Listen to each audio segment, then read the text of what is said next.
તો ચાલો હવે આપણે કે અને કેબી વચ્ચેનો સંબંધ મેળવો. આના ઉપર આધારિત આપણે પછી થોડાક દાખલાઓ પણ લેવાના થશે. અને બહુ અગત્યનો સંબંધ છે કે અને કેબી, એટલે કોઈ પણ નિર્બળ એસિડ હોય તો એના સંયુગ્મી બેઝ, અને કોઈ પણ બેઝ હોય તો એના સંયુગ્મી એસિડ હોય છે. તો એના વચ્ચેનો સંબંધ મેળવવાનો છે. આપણને ખબર છે કે કોઈ પણ આપણો જે પદાર્થ છે, આપણો એસિડ જે છે,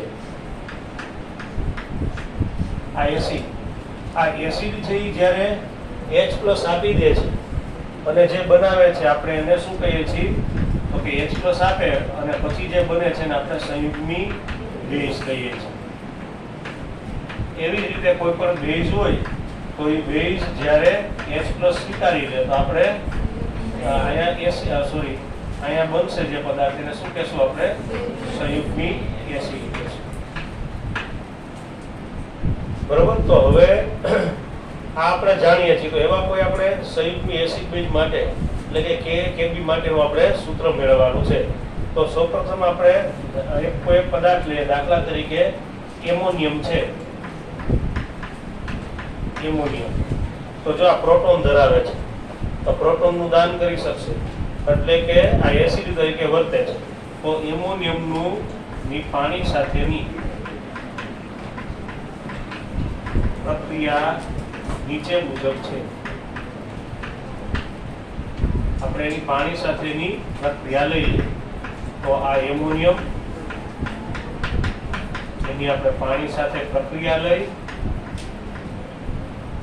પાણી સાથે પ્રક્રિયા તો આ પ્રોટોનનું દાન કરશે, પ્રોટોન સ્વીકારશે, એટલા માટે આ એસિડ થશે અને આ છે એ બેઝ, પાણી છે, બેઝ તરીકે વર્તશે. NH4+ છે પ્રોટોનનું દાન કરશે, અહીંયા શું બની જશે? NH3 બની જશે.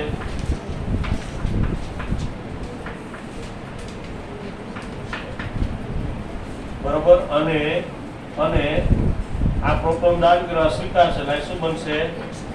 HCO+ બની જશે. હવે આના માટે આપણે આયનીકરણ અચળાંકનું સૂત્ર મેળવીએ. તો આ પ્રક્રિયા માટે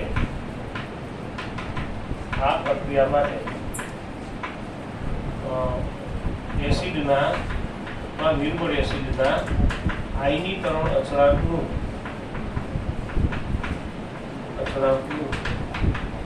સૂત્ર નીચે મુજબ થશે.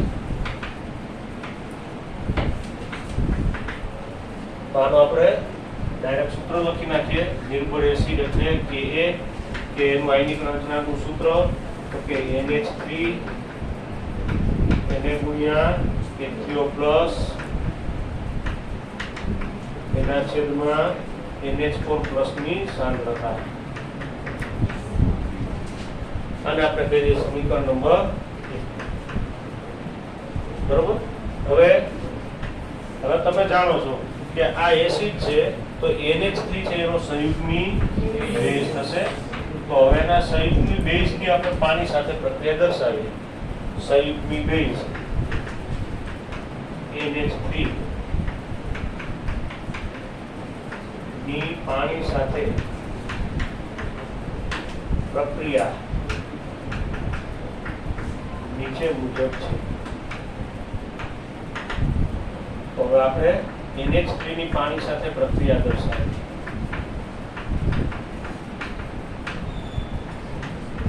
તો અહીંયા આગળ આવશે. હવે જોઈ લઈએ પેલા NH3 છે આપણને ખબર છે પ્રોટોન ગ્રાહી છે એટલે બેઝ બનશે. તો પાણી છે પ્રોટોન દાતા કહેવાશે અને એસિડ તરીકે વર્તે તો પ્રોટોન આપશે ને પ્રોટોન સ્વીકારશે એટલે NH4+ OH-. હવે આયનો ઉત્પન્ન થાય. હવે આ પ્રક્રિયા માટે આપણો બેઝ હતો તો આયનીકરણ અચળાંક કેબી નું સૂત્ર લખીએ. તો આ પ્રક્રિયા માટે કેબી નું સૂત્ર નીચે મુજબ થશે. કેબી બરાબર NH4+ Na ગુણ્યા OH- છેદમાં NH. બરોબર. આને આપણે કહી દઈએ સમીકરણ નંબર 1. હવે સમીકરણ સમીકરણ 1 અને 2 પરથી એનો ગુણાકાર લેતા સમીકરણ 1 અને 2 પરથી કે ગુણ્યા કે બી કરી નાખીએ બરોબર અચ્છા ગ્રીન સ્ક્રીન માં થયું ઓકે હવે તમને ખ્યાલ આવી ગયો પછી આપણા સમીકરણની જરૂર પડશે તો પાછું લખી નાખીશ આપણે અહીંયા સમીકરણ 1 અને 2 ઉપરથી વિગત લખી નાખીએ તો સમીકરણ 1 અને 2 પરથી કે ગુણ્યા kb બરાબર કે એનું સૂત્ર આપણી પાસે છે સમીકરણ નંબર 1 NH3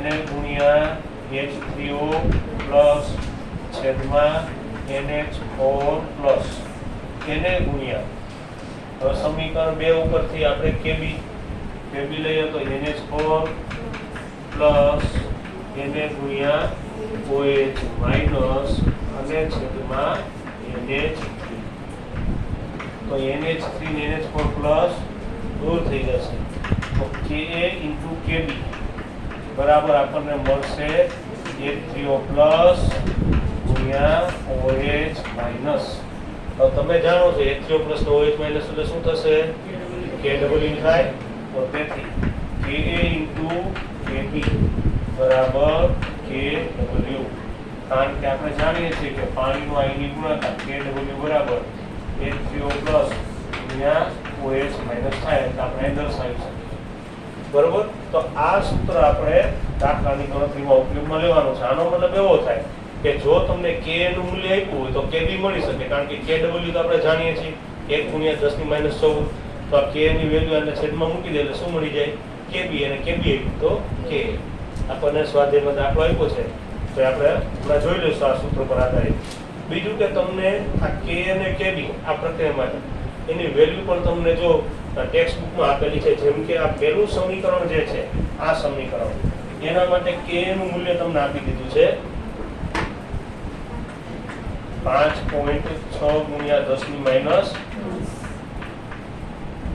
10 બરોબર પછી એવી રીતે આ પ્રક્રિયામાં Kb આપી દીધું છે 1.8 ગુણ્યા 10 ની માઈનસ 5 હવે જો આપણે આ સૂત્રને અનુસરીએ K અને Kb નો ગુણાકાર કરીએ તો આ બંનેનો ગુણાકાર એટલે ખરેખર 10 ની માઈનસ 14 આવી જોઈએ તો આપણે અહીં જોઈ લઈએ K ગુણ્યા Kb બરાબર 5.6 into 10 to minus 10 એને ગુણ્યા હવે આપણે Kb લઈ લઈએ 1.8 10 to minus 5 આ તમે એનું કેલ્ક્યુલેશન કરશો એટલે 10 to minus 14 આવી જશે 1.0 into 10 to minus 14 તો આ K Kb ની કિંમત ઉપરથી પણ ખબર પડી જાય કે આનું મૂલ્ય છે 10 ની માઈનસ 14 એટલે કે પાણીના આયનીય ગુણાકાર જેટલું આવે છે ઇવન તમે આ બે પ્રક્રિયાઓનો સરવાળો કરો દાખલા તરીકે જો આ સમીકરણ 1 છે બરોબર હવે આપણે આનો સરવાળો કરીએ માની લો સમીકરણ 1 અને સમીકરણ 2 હું આ બીજું સમીકરણ જે રહ્યું આપણું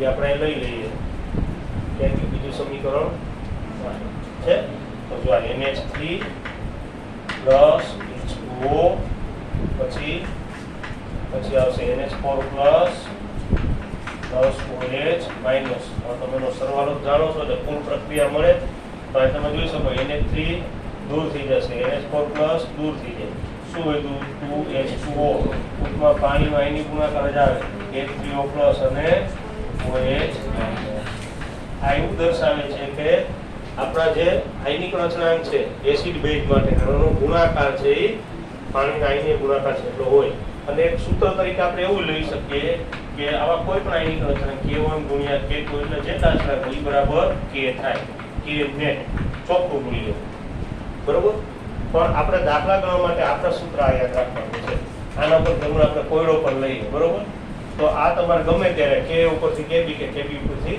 K ની ગણતરી કરવા માટે લઈ શકાય તો અહીં આપણો આ પ્રશ્ન પૂરો થઈ ગયો K અને Kb વચ્ચેનો સંબંધ મેળવો આ ચેપ્ટરની અંદર આપણે સૂત્રો તારવવાના એ બહુ સહેલા ફિઝિકલ કેમિસ્ટ્રી એટલે તમને ફિઝિક્સની જેમ જ ખાલી સૂત્રો ઉપરથી જ ગણતરી બહુ એટલું બધું લખાણ લખવાનું હોય થિયરિકલ વસ્તુ બહુ ઓછી આવે હવે એના પ્રશ્નો છે એ થિયરી વાળા છે બરોબર ડાયપ્રોટિક અને પોલીપ્રોટિક એસિડ આમ તો આપણે પહેલા ચેપ્ટરમાં એની ચર્ચા થઈ ગઈ છે એટલે આપણે એસિડ જોઈ લઈએ કયા ડાયપ્રોટિક છે કયા પોલીપ્રોટિક છે, ટેક્સ્ટ બુકમાં અંડરલાઈન કરી નાખીએ, પછી એની પ્રબળતા વિશેની આપણે ચર્ચા કરી. તો હવે એના પછીનો ટોપિક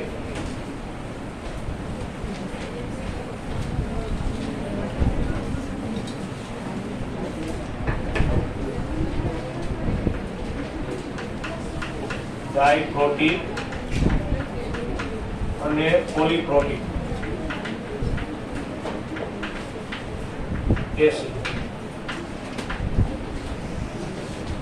જો આપણને ખબર છે કે જે એક પ્રોટોન ઉત્પન્ન કરે છે, જો આ બે રીતે લખાય, માની લો કે HCl છે, આપણે આને કહેતા હતા કે એક બેઝિક છે અથવા મોનો બેઝિક, એ કહી શકાય કારણ કે આ એક H+ છે એ એક બેઝ એટલે કે એક OH- સાથે પ્રક્રિયા કરે છે. આ તો આપણે જાણીએ.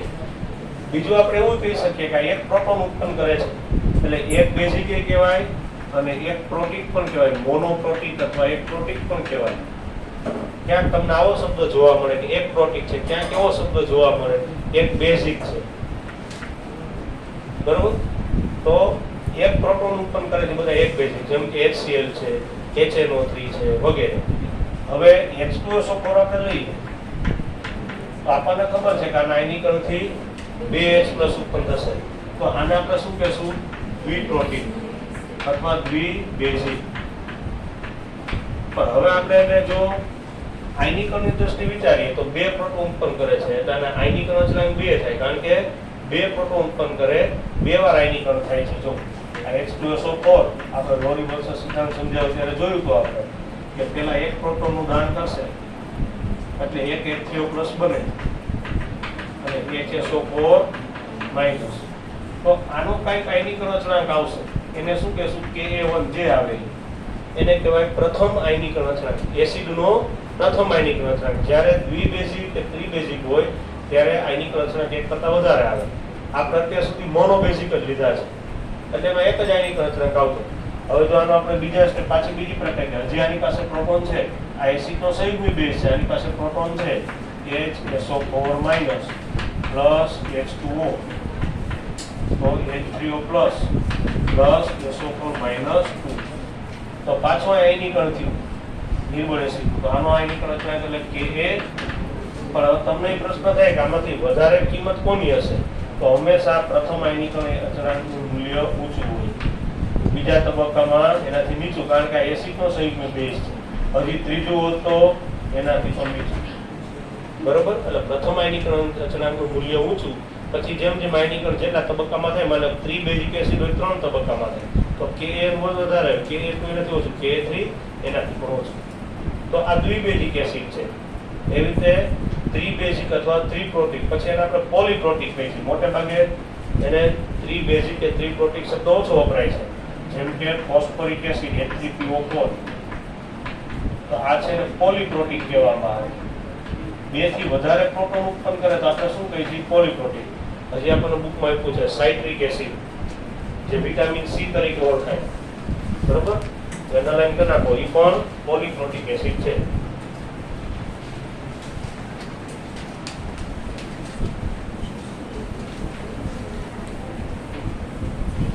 હવે આવે છે એસિડની પ્રબળતાને અસર કરતા પરિબળો. જો આ MCQ માં પણ પૂછી શકાય, થિયરીની દ્રષ્ટિએ પણ બહુ મહત્વનો મુદ્દો છે. બરોબર? ધ્યાન આપજો. બરોબર? અહીંયા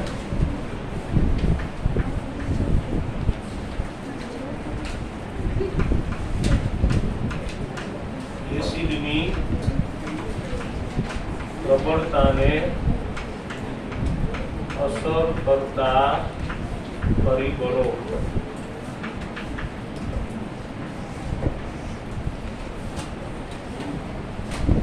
આપણે કઈ રીતે નક્કી કરવું કે કયો એસિડ પ્રબળ છે, કયો એસિડ નિર્બળ છે? બરોબર? અથવા સમૂહમાં ઉપરથી નીચે જઈએ, માનો કે હેલોજન સમૂહ છે, બધા એસિડ બનાવે છે. બરોબર? HF, HCl, HBr, તો કોની પ્રબળતા વધારે, કોની પ્રબળતા ઓછી? તો સમૂહમાં આવર્તમાં એસિડિકતા વધે છે કે ઘટે છે? શા માટે? તો એ આપણે નક્કી કરવું છે. 2 પરિબળો જોવાના છે. એસિડની પ્રબળતાનો આધાર 2 પરિબળો ઉપર છે.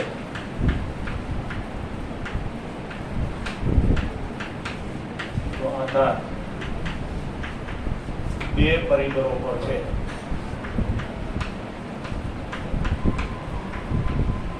એક પદ અને બીજું બંધની ધ્રુવીયતા, પોલારિટી, વિદ્યુતતા ઉપરથી. હમણાં હું તમને સમજાવીશ, બરોબર? પહેલા કદ જોઈ લઈએ. હવે જોજો, આપણને જે ઉદાહરણ આપ્યું છે એ પ્રમાણે આપણે જોઈએ. હેલોજન સમૂહનું ઉદાહરણ આપ્યું છે. હેલોજન સમૂહમાં જે હેલોજન તત્વો બધા એસિડ બનાવે, HF, HCl, HBr, HI, તો આમાં કોની પ્રબળતા સૌથી વધારે છે? શા માટે? પણ બહુ સમજીને થયું છે, આમાં કાંઈ એકદમ ઈઝી છે. નીચે જેમ કદ વધે.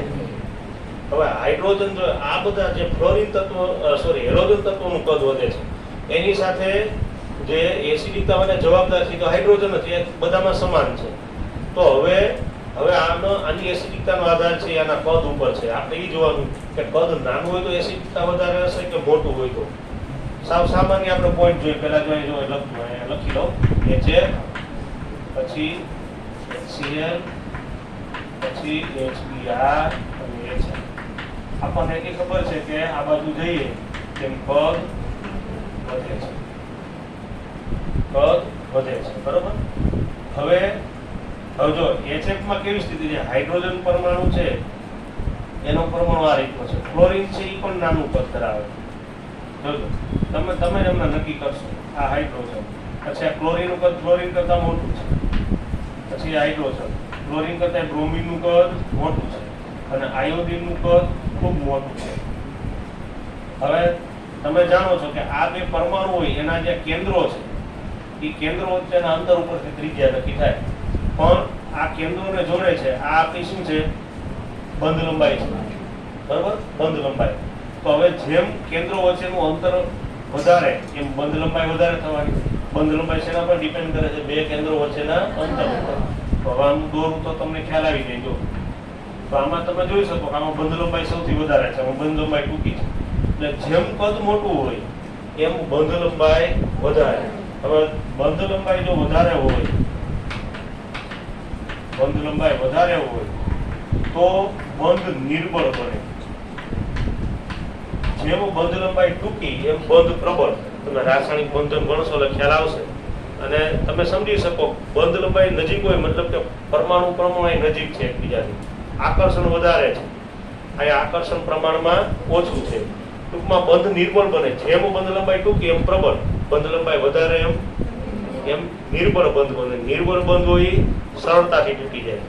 નિર્બળ બંધ સરળતાથી તૂટે અને સરળતાથી તૂટે તો H+ સરળતાથી ઉત્પન્ન થાય. તો બંધ નિર્બળ હોય તો H+ સરળતાથી ઉત્પન્ન થાય અને H+ સરળતાથી ઉત્પન્ન થાય તો એસિડિકતા વધે.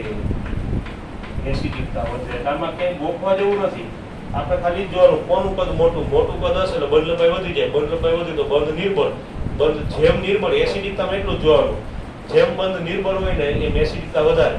કારણ કે જો આકર્ષણ વધારે હશે તો H+ સરળતાથી મુક્ત નહીં થાય, તો ઓછા મુક્ત થશે, તો એસિડિકતા ઓછી થાય.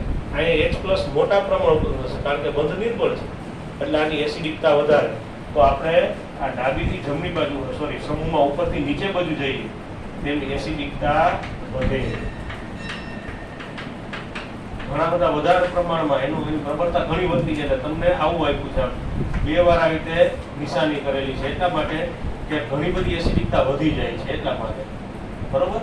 તો એક પોઈન્ટ આ થઈ ગયો. જો સમજીને જ યાદ રાખવા જેવું છે. આમાં ક્યાંય ગોખવાનું આવતું જ નથી, ગોખે યાદ ન રહે. બસ એટલું જ જોવાનું, પદ વધતું જાય છે, બંધ લંબાઈ વધે છે, બંધ નિર્બળ બને, H+ સરળતાથી મુક્ત થાય, એસિડિકતા વધારે. હવે આપણે એક જ આવર્તમાં જોઈએ. આ સમૂહ લીધો આપણે. હવે કોઈ એક આવર્ત લઈ લઈએ, એમાં શું બને છે આપણે જોઈએ.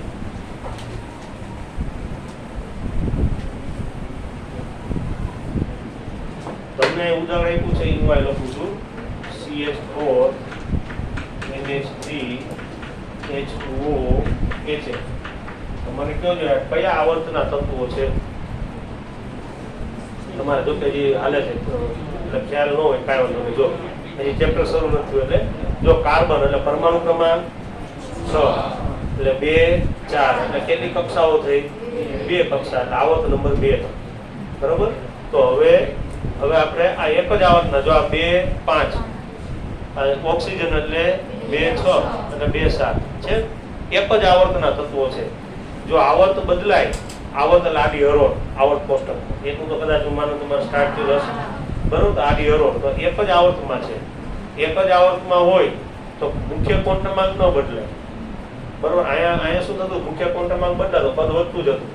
અહીં મુખ્ય ક્વોન્ટમાંક નથી બદલાતો, તો પછી અહીં કદ ઉપર આધાર ન રાખે. તો અહીંયા શું જોવું પડે આપણે, અહીંયા વિદ્યુત ઋણતા જોવી પડે. વિદ્યુત ઋણતા તમારા ત્રીજા ચેપ્ટરમાં ચાલ્યું ન હોય, પણ મેં તમને રેડોક્સ ચેપ્ટરમાં થોડી માહિતી આપી હતી કે વિદ્યુત ઋણતા એટલે ઇલેક્ટ્રોન આકર્ષવાની ક્ષમતા, અને જેમ કદ નાનું હોય ઇલેક્ટ્રોન આકર્ષવાની ક્ષમતા વધારે હોય. તો આપણે જાણીએ છીએ કે એક જ હાથમાં ડાબીથી જમણી બાજુ જાય તો કદ ઘટતું જવાનું. સૌથી વધારે આકર્ષણની ક્ષમતા ફ્લોરિનની અને કાર્બનની ઓછી.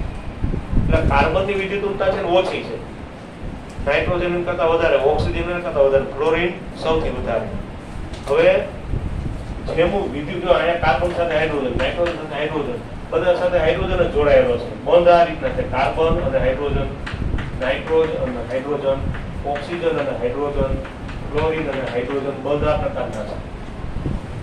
પણ જેની વિદ્યુત ઋણતામાં, જેમાં વિદ્યુત ઋણતાનો તફાવત મોટો હોય, એમ આ સહસંયોજક બંધ છે એ ધ્રુવીય હોય. એટલે કે ઇલેક્ટ્રોન આકર્ષે વધારે, ઇલેક્ટ્રોન આકર્ષે, આપણે વાત થઈ કે આના પર આંશિક ઋણભાર, આના પર આંશિક ધનભાર ઉત્પન્ન થાય, એટલે આ સહસંયોજક બંધ ધ્રુવીય બન્યો કહેવાય, જો બને તો.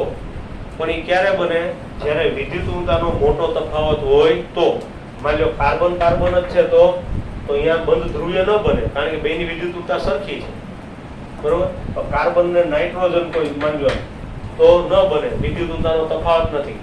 જ્યાં વિદ્યુત ઋણતાનો તફાવત ઉત્પન્ન થાય છે, કાર્બન ને ક્લોરીન, બરોબર, અથવા તો આપણો હાઇડ્રોજન ને ક્લોરીન, તો વિદ્યુત ઋણતાનો જ્યાં તફાવત ઉત્પન્ન થાય છે ત્યાં જ ધ્રુવીયતા જોવા મળે. આપણે આના સંદર્ભમાં વાત કરીએ તો અહીંયા બધામાં ધ્રુવીયતા તો ઉત્પન્ન થાય જ, કારણ કે હાઇડ્રોજન છે ને વિદ્યુત ઋણતા બહુ નીચી છે, ઇલેક્ટ્રોન આકર્ષણની ક્ષમતા નથી ધરાવતી, ઇલેક્ટ્રોન આપવાની વૃત્તિ દર્શાવે છે, એટલે તફાવત બધામાં જોવા મળે. પણ સૌથી વધુ તફાવત કેમાં હોય? કારણ કે ફ્લોરિનની વિદ્યુત ઋણતા સૌથી ઊંચી છે, કાર્બનની ઓછી, નાઇટ્રોજન એનાથી વધારે, ઓક્સિજન એનાથી વધારે. જો કાર્બન ક્યારે હાઇડ્રોજન બંધ ન બનાવે, એમોનિયા બનાવે છે હાઇડ્રોજન, પાણીમાં હાઇડ્રોજન બંધ હોય, કારણ કે બંધ ધ્રુવીય છે એટલા માટે. HF માં હાઇડ્રોજન બંધ હોય, આમાં ન જોવા મળે. એટલે આપણે જેમ ડાબીથી જમણી બાજુ જશું ને એમ બંધની ધ્રુવીયતા વધે છે. ડાબીથી જમણી બાજુ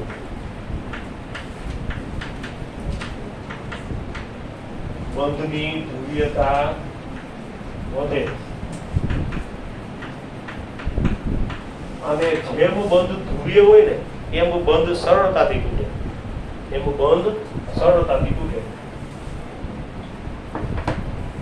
અથવા બંધ નિર્બળ બને, પરંતુ બંધ સરળતાથી તૂટે છે. એના પરિણામે H+ વધારે ઉત્પન્ન થાય, એટલે કે એસિડિકતા વધારે. તો સૌથી વધારે એસિડિકતા HF ની થાય, મિથેનની એસિડિકતા સૌથી ઓછી, કારણ કે વિદ્યુત ઋણતાનો ખાસ તફાવત નથી, બંધ ધ્રુવીય એટલો બધો નથી, પ્રમાણમાં ઓછો છે, અથવા તો નહીવત જેવું કહી શકાય. પછી એમોનિયામાં થોડું વધારે, પાણીમાં એનાથી ઘણું વધારે છે, અને સૌથી વધારે એસિડિકતા કોની થાય? HF. તો આ તરફ જઈએ તેમ વિદ્યુત ઋણતા વધે, અને વિદ્યુત ઋણતા વધે તેમ એસિડિકતા